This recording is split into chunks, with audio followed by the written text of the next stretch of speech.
It's now time to look at some more equations. We've seen V equals IR, we've seen Q equals IT. Let's see some others.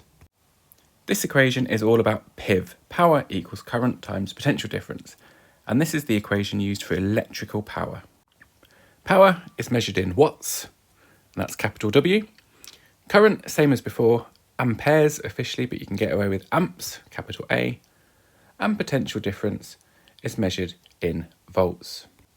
And if you struggle to rearrange, you can turn it into one of the triangles. So power, of course, goes at the top, and then the two that are multiplied, current and potential difference, go at the bottom. So if you wanted to find current, you'd cover current up, and that would then be power divided by potential difference. Or if you wanted to find potential difference, you cover that one up, and that's then power divided by current. The next equation is power equals current squared times resistance, and you just square the current. You don't square all of it, so it's just squaring the current. For those that are interested in where this equation comes from, well, we've just looked at the equation power equals current times potential difference. But from before, potential difference, V equals current times resistance, IR. So rather than writing PD, we can then replace it with current times resistance.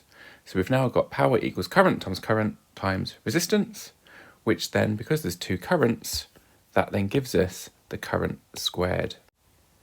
You would have seen before that energy transferred equals power times time, but we can now talk of power not just in mechanical terms, so moving from one place to another, but in electrical terms. So on the previous slide, we saw that power equals current times by potential difference. So we can then rewrite our energy transferred equation, if we so need to, in terms of potential difference times current for power, and then multiply that by the time that we've got above. So then we can shorten that to energy, E equals V, potential difference, times I, current, times time, T.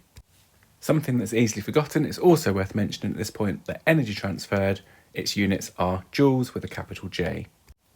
So for any electrical appliance to work, we need to transfer energy to it from the main supply. So everyday electrical appliances are designed to bring about energy transfers.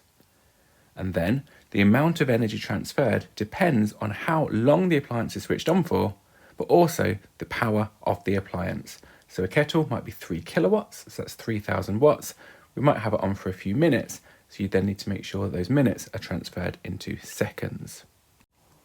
To confuse things in this topic, there's another equation that we can use as well. So energy transferred equals charge times potential difference. If we remind ourselves of the units, so energy, still measured in joules, capital J, charge is coulombs, capital C, and potential difference is, of course, volts, capital V. This is why I love physics. Think back to when we've seen charge before. We know that charge equals current multiplied by time.